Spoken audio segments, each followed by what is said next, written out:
The listening part of the occupational English test has 3 parts, and in each part you hear a number of different extracts. At the beginning of the test, you will hear a beep sound. You have time to read the questions before you hear the extracts. You will hear each extract once only. You have to complete your answers as you listen. At the end of each test, you will be given 2 minutes to check your answers. Part A. In this part of the test, you hear 2 different extracts. In each extract, a health professional is talking to her patient. For questions 1 to 24, complete the notes with the information you hear. Now look at the notes for extract 1.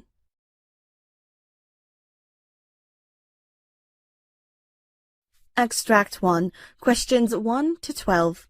You now have 30 seconds to look at the notes.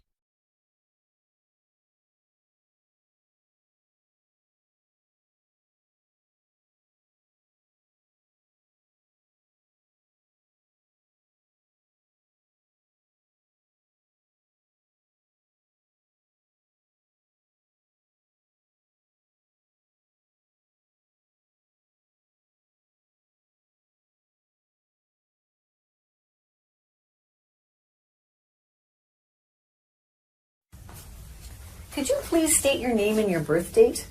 Why are you asking me this? Well, I just want to make sure that you are who I think you are. Well, that's a good idea. Ron Jones, December 15th, 1955. Okay, and this is really just a safety check just to make sure I got the correct patient. And I do. My name is Sue, and I'm one of the nurses here. Pleased to meet you. Thank you. I'm going to just be asking you a few questions, a bit of a history, and I may be taking notes. It's just about that. So, what brings you to our clinic today? I've got a cough, but I've had a cough for a while now. This past week, it seems to be getting worse, and I'm coughing stuff up. Some stuff. Can you tell me about the stuff you're coughing up or the sputum you're bringing up? It seems yellowish, but maybe sometimes greenish looking. And how are you feeling generally overall? Well, I feel a bit tired all the time. Okay. Are you having any fever or chills? No. No? Are you on any medications?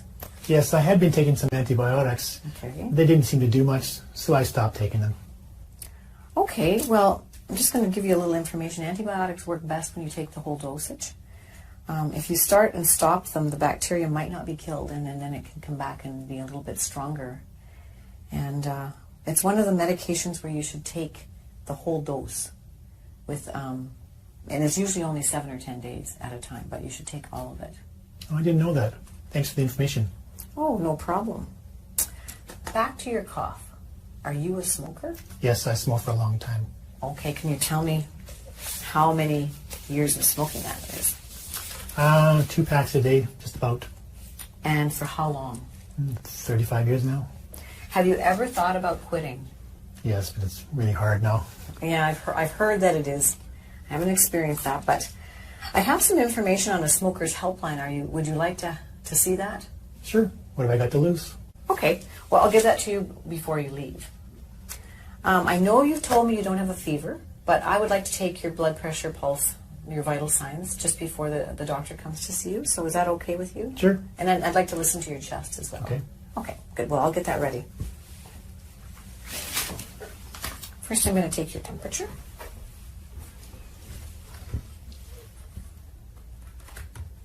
Okay. So just stick this under your tongue. I'll hold it because it's kind of heavy. Shouldn't be beeping in a minute. Great. Okay. I'm just going to put this in the garbage.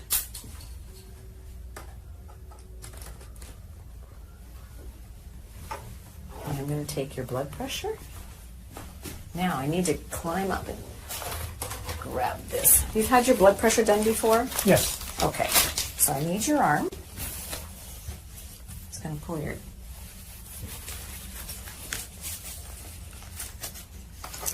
And I'm going to have to get my stethoscope. And have you had your blood pressure done before? Yes. Okay. Do you know what it is? No. No. Now I'll take your blood pressure.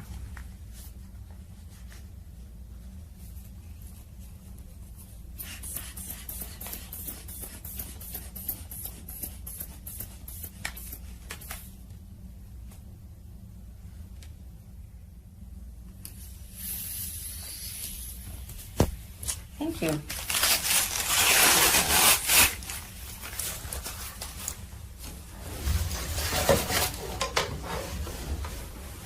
Now, lastly, I'll check your pulse. Excuse me.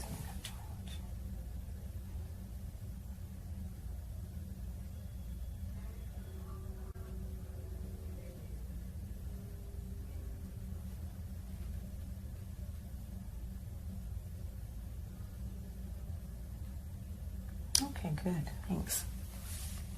Now, your temperature is 37, your pulse is 88, your blood pressure is 150/84, and your respirations were 16. Now, I need to listen to your chest sounds. It's the last part. I'll do that. Can you take a deep breath in and breathe out? And again. One more time. And again. Okay, great. I hear wheezing in the lower part of your lungs. Do you feel that when you're breathing? I think so, yeah. Yeah. Okay, so I've got your vital signs and I've listened to your chest with some wheezing. The doctor's going to be coming in next. I'm just going to give her the results of what I've just done, and she'll come and visit with you, and then I'll see you after that. Okay, Okay, thanks. good. All right.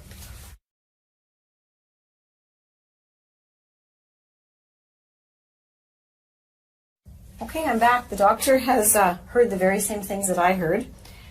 She's told me she's going to give you some inhalers to use at home. Have you ever used an inhaler before? Yes, I have, but they even showed me how to use a spacer. Oh, that's great. The spacer is supposed to help get the drug down deep into your lungs where it can work where it's supposed to. And have you ever had 2 inhalers before? No, why? Well, they're 2 different drugs, and you need to know which one you should take first for the best medication usage for your body. So one of the inhalers opens the tubes in your respiratory or lungs a little bit bigger, so it should be taken first. And then when you take the second drug, it goes a little bit deeper. It can go, the passageway is bigger, so it can go down into your lungs better, and it's an anti-inflammatory, so that drug is best to go second to get down to where the inflammation in your lungs is happening, causing you some problems. I had no idea that it would matter which one I took first. Yeah, you know what? Many people don't know that, so that's why I explained it, because if you understand, it makes so much more sense in how you should take them. I've learned a lot today, both about antibiotics and now inhalers. Yeah, good. I'm glad I could help with the information, and anything. So what's next? Well, I think you can go home with your prescriptions. The doctor wants you to come back in about 10 days and take another course of antibiotics, but the whole dose. And 10 days later from now, you can make an appointment. So you make the appointment today on your way out, and you'll be seen again then. Okay, thanks for everything. I'll see you next week. Oh yeah, can I get that helpline number? Oh, right, I did get it when I was out of the room, so here it is. It's for you, the helpline number, and you give them a call and see what happens. Okay, thanks. Okay, great. Bye. Bye-bye.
For questions 13 to 24, complete the following notes with a word or short phrase.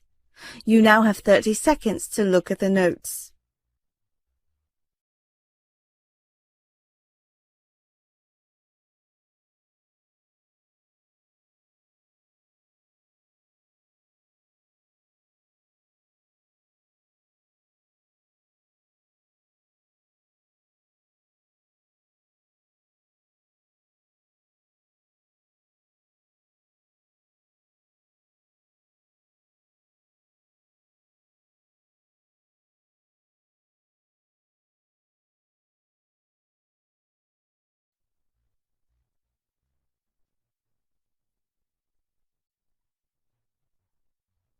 Mr. Murray, I'm Dr. Corbett.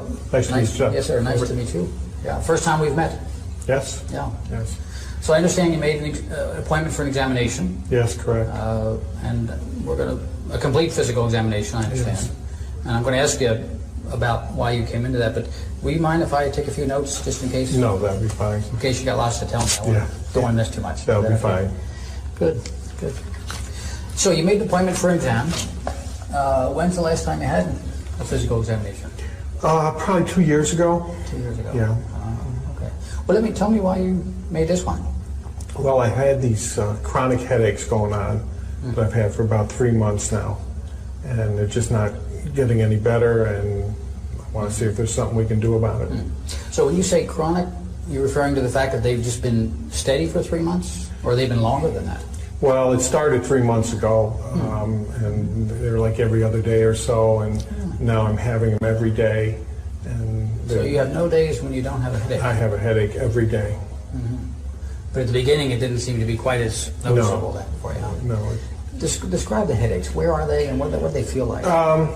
They start at the back of my head here, and they kind of come up around my temples, I guess you call it, and into the front of my head. Sometimes they're throbbing.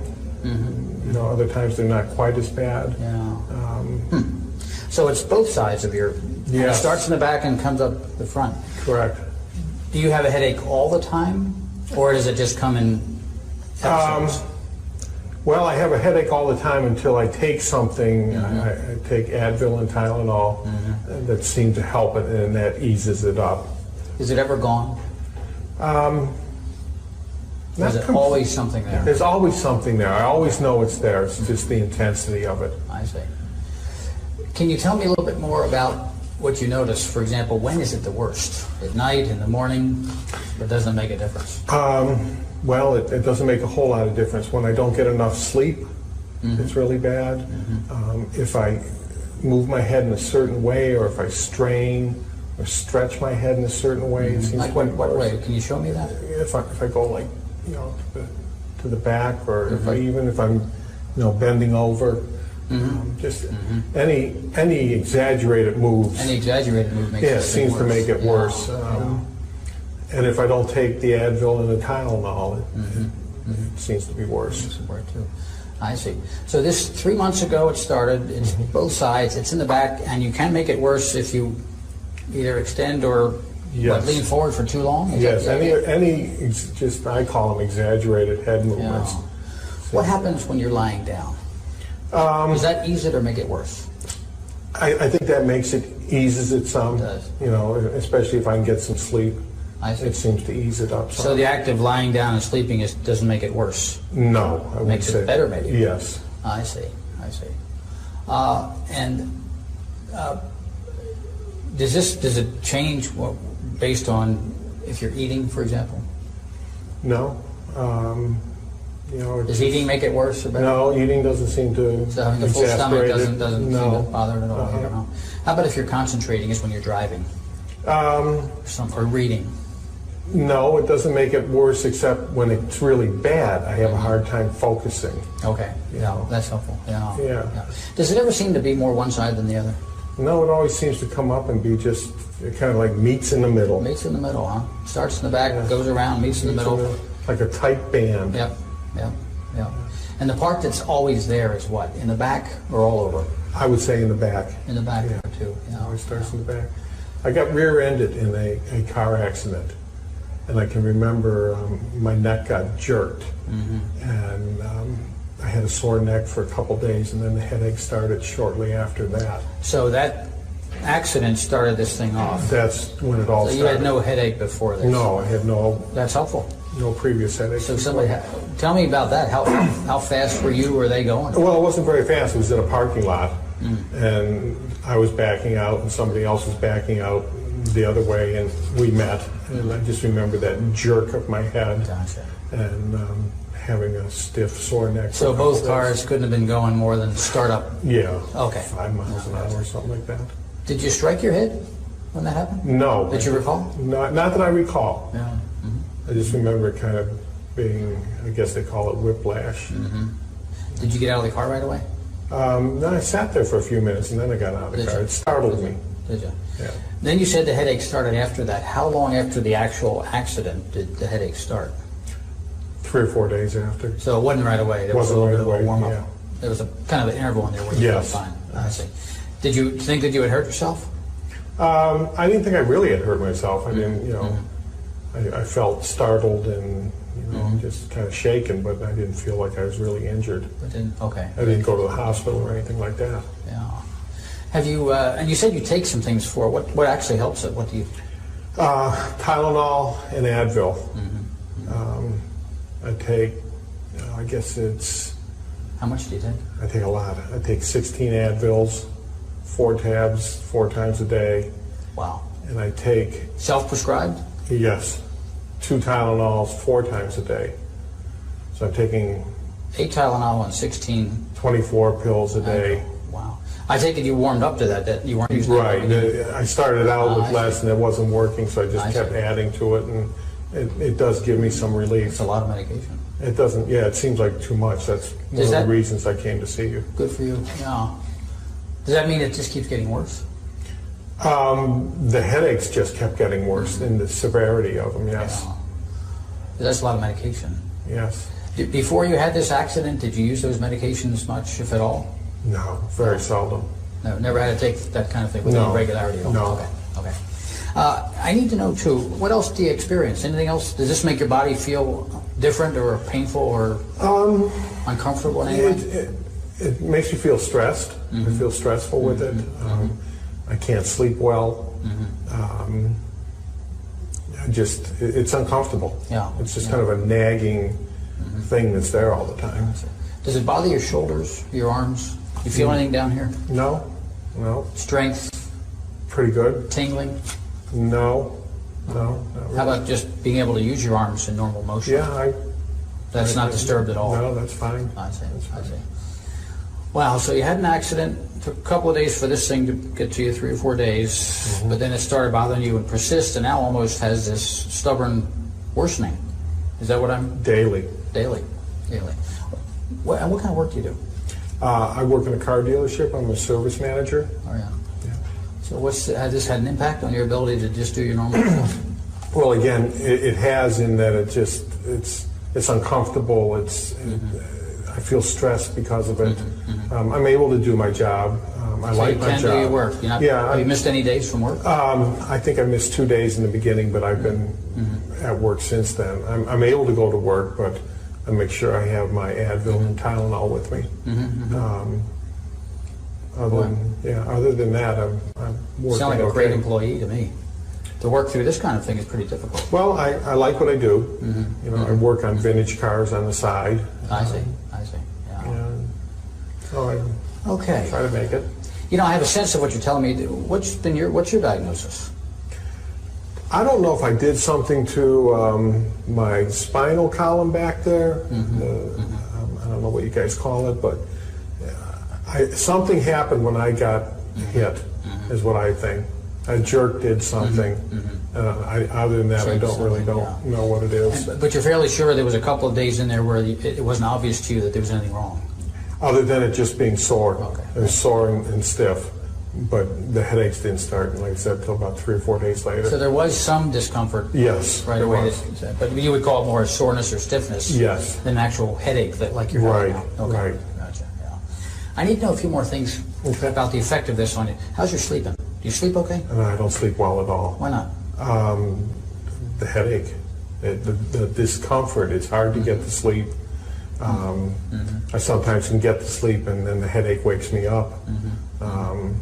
So my sleep patterns have been totally disrupted. So how much sleep are you getting at night compared to what you like to get? Well, I used to sleep the night through, which was probably at least 8 hours.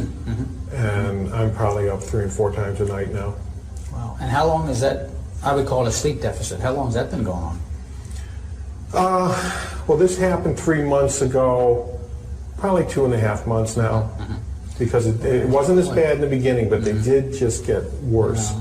Did you consult with anybody else, or you've been just toughing this out on your own? Just been toughing it out on my own and hoping it will go away, but it's just getting worse. But you have been able to do your work, think, use your hands? Yes. Nothing disturbing that way, huh? No. Gotcha. Anybody else know? Is your wife, are you married? Yes, I am. You've been talking to your wife about this? She certainly knows.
That is the end of Part A. Now look at Part B.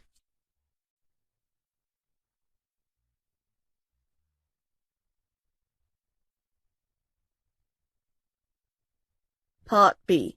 In this part of the test, you will hear 6 different extracts. In each extract, you will hear people talking in a different healthcare environment.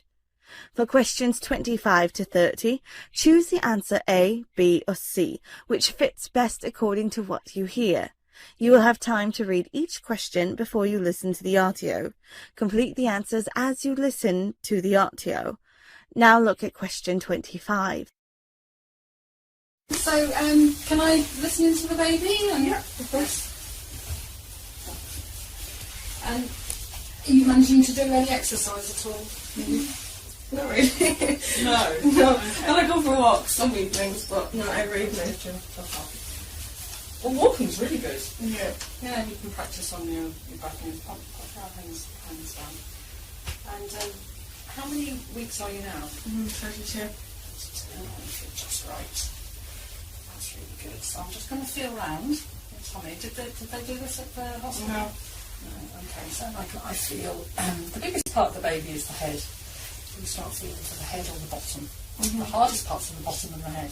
Okay. And then with my hands doing this gently, the baby's being moved in the fluid. Yeah. And I can feel, just go soft. Sink into the, are you comfortable? Yeah. It's not easy with a camera on you, is it? And I can just feel the back of the baby, which is over on this side. Okay. And then this might, because I'm pressing down, so take a breath in. And as I press down, it might be a little bit uncomfortable. You breathe out, go. Oh, very good. I will do that again. And then breathe out. Okay. So the head's down. That's the bottom then we're feeling here. Okay. This bit here, because the widest part is down there. And there's plenty of space. Yeah.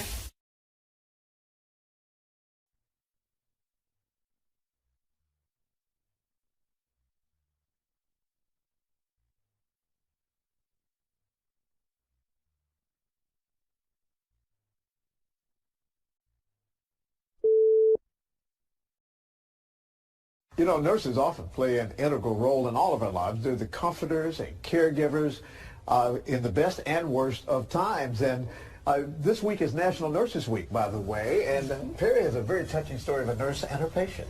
Yeah, well, Nicole Leroy has lived this story for the last year and a half, but it's just now being told. A stop inside the Little Clinic in the Hyde Park Kroger during her lunch hour one afternoon, and a chance meeting with the nurse working that day may have saved her life. This is a journey Nicole Leroy has been waiting a year and a half to take, back to see her nurse at the Little Clinic. Hi. Oh. How are you? Good. I just want to thank you. Jessica Smith, a family nurse practitioner at the Little Clinic, listened to Nicole, something several doctors hadn't done. You researched, you looked in your book, you tried to figure out what it could be. And a month later, I found out that I had cancer. Cancer, stage 2 Hodgkin's lymphoma. I'm 36 years old. I'm in the best shape of my life. You don't think it could happen to you. A diagnosis a year in the making. I've been to a gynecologist, a dermatologist, primary care twice. And each one of them told me that I was either just virus clogs in my lymph nodes, or that I was self-inflicting, or that I had depression, I had anxiety. But Jessica thought it could be serious, so she encouraged Nicole to keep fighting. She looked me in the eye and she said, you need to go follow up further. You need to go see your doctor again. You need to push.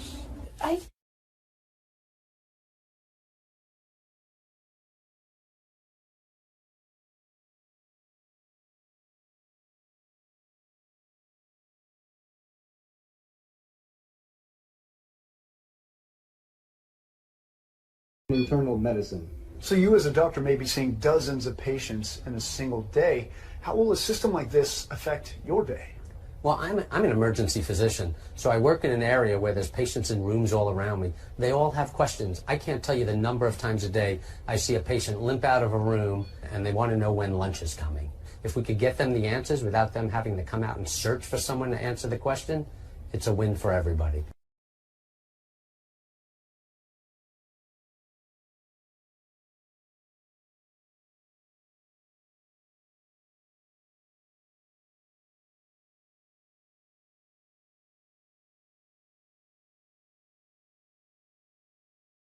These devices are incredibly simple. There's just 2 buttons on it that you need to know about. The first one is the green one which says on and off, and that's the first step. Stage 1, turn it on. Call emergency medical services now. It tells you exactly what to do. Remove all clothing from chest and stomach. Peel off the pad labelled 1. Now we've got the pads on the patient's chest. The next thing is the device will analyse the rhythm and recommend a shock if appropriate. Patient. Shock advised. Stand clear. It's asking me to press the button to give the shock. Shock delivered. So that's the shock delivered. Now what will happen is that you'll carry on doing CPR if appropriate, and the machine will go into a cycle then when it reanalyses and gives further shocks if need be. But all you need to do is just listen to what it's telling you. Begin CPR now. And this one's even got a little button that if you press it, it'll give a sound prompt so you can get your CPR at exactly the right rate. Trust me, if I can work one, so can you.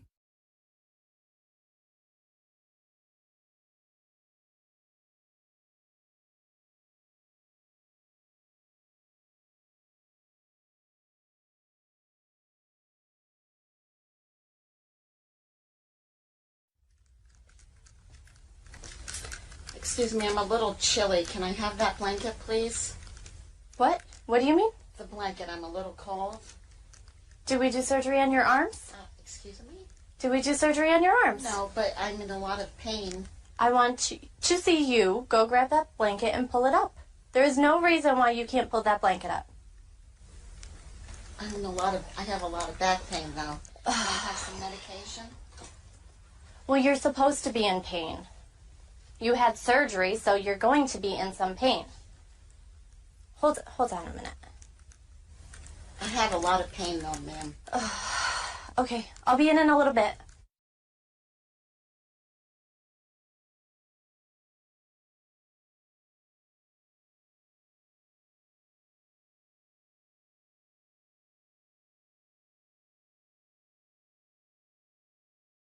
My name's Phil. I'm an instructor, and Holly's a student working with me. We're going to be taking care of you today. Would it be okay if we ask you a few questions? Yeah, that's fine. Okay. I'm just going to verify your first and last name. If you could tell me your first name for me.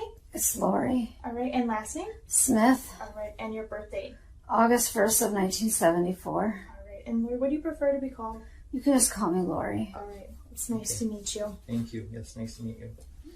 So Lori was admitted last night with an asthma exacerbation. Okay. During the night you had a couple of breathing treatments, correct? Yes. Okay. You feeling better since the breathing treatment? Yeah. Okay. They also gave her some prednisone as well during the night. Okay. So the plan hopefully is to have you discharged later today if you continue to feel better. Okay. Do you have any questions for us so far? Am I getting any more treatments before I leave? So they have another treatment scheduled in about an hour for you. Okay.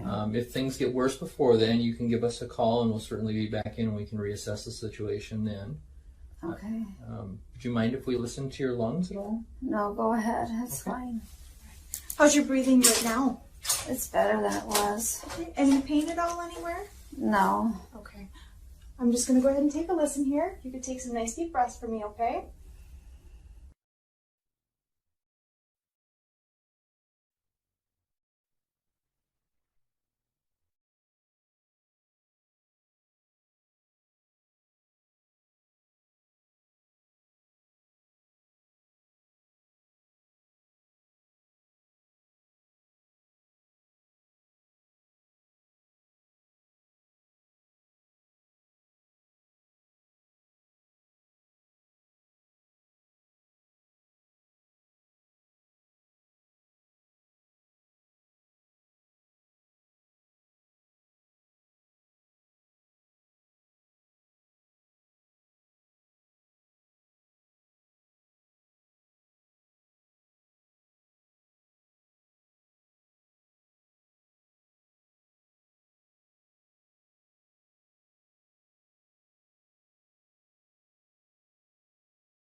That is the end of Part B.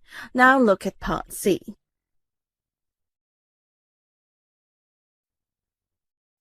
Part C. In this part of the test, you'll hear two different extracts. In each extract, you'll hear health professionals talking about specific aspects of their work. For questions 31 to 42, choose the answer A, B, or C, which fits best according to what you hear. Complete the answers as you listen to the audio. Now look at Extract 1.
I wrote a prescription for antibiotics.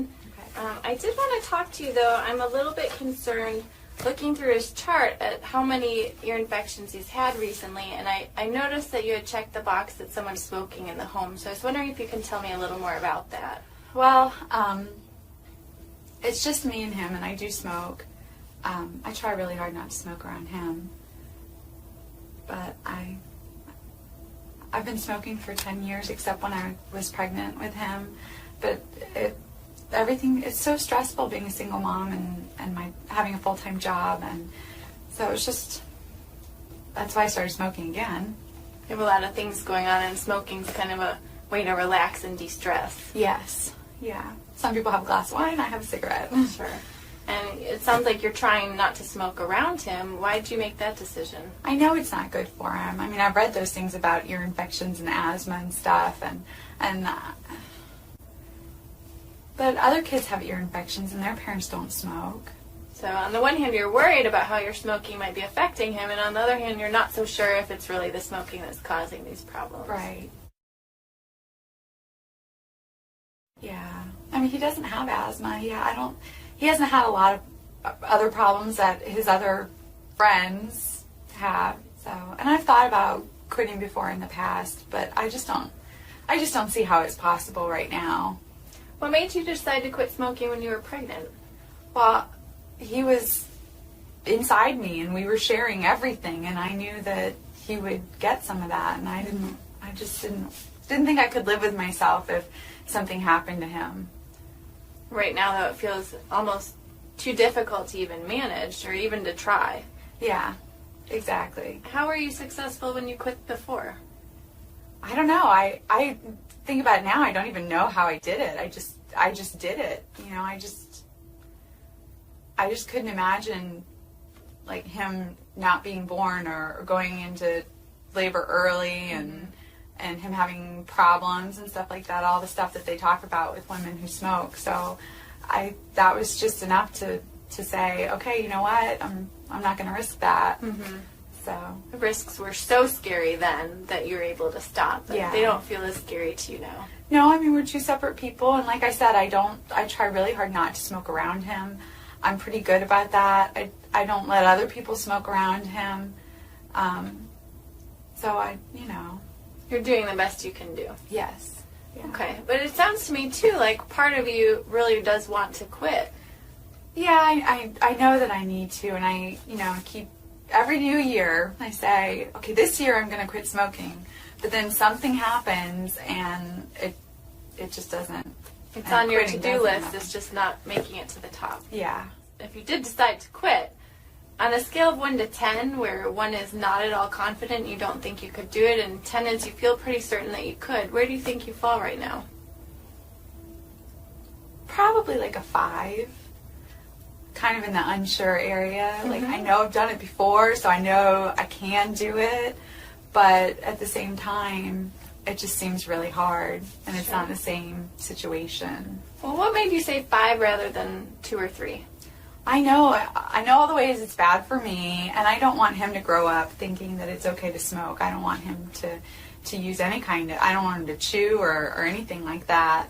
So I know I need to, especially before he gets old enough to understand what mommy's doing, but I just don't know if I can do it. Okay. So it sounds like you have a lot of reasons why you'd like to quit. You have been successful quitting in the past, and right now you're just feeling a little bit hesitant about your ability to do it. Yeah. Where do you think we should go from here? I don't know. I'd like some help. I just don't know what kind of help I need. Sure. Well, if you'd be interested, that's something I can definitely talk to you about. There are a lot of new options that can actually help people be way more successful in their attempt at quitting.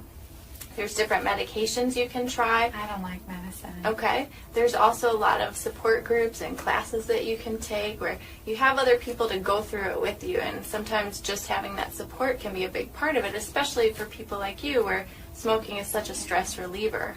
That sounds nice, but I'm not sure if I have the time for all that. Sure. It feels like something that would take up a lot of time and maybe not fit into your life. I wonder if we could talk about some options that might fit into your life. That would be really nice. Okay, well, if you're willing, then we could set up another appointment where you could come in and we could talk more about that. I would like that. That would be great. Great. Thank you. Sure.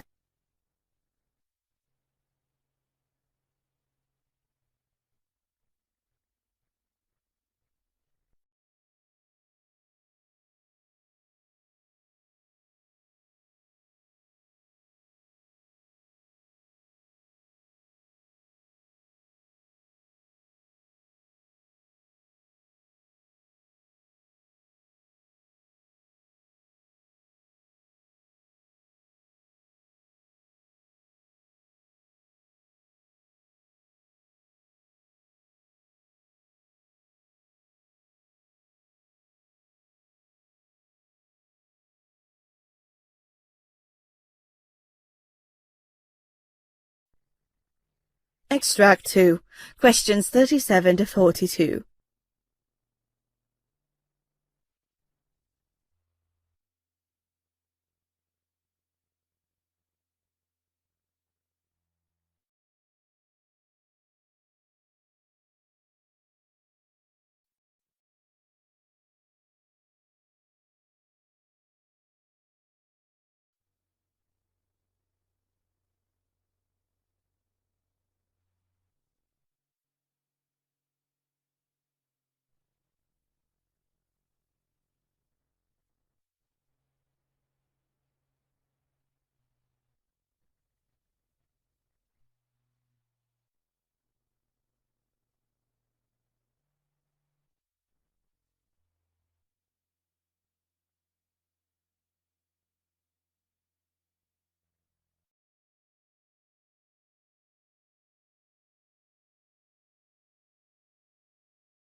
Here in the Health Report, we cover all sorts of research. The Mediterranean diet, what fat is right for you, how much salt is safe, diets to protect you from diabetes, early death, heart disease. So this next segment is actually a bit perturbing. We're being told that almost all this research is wrong.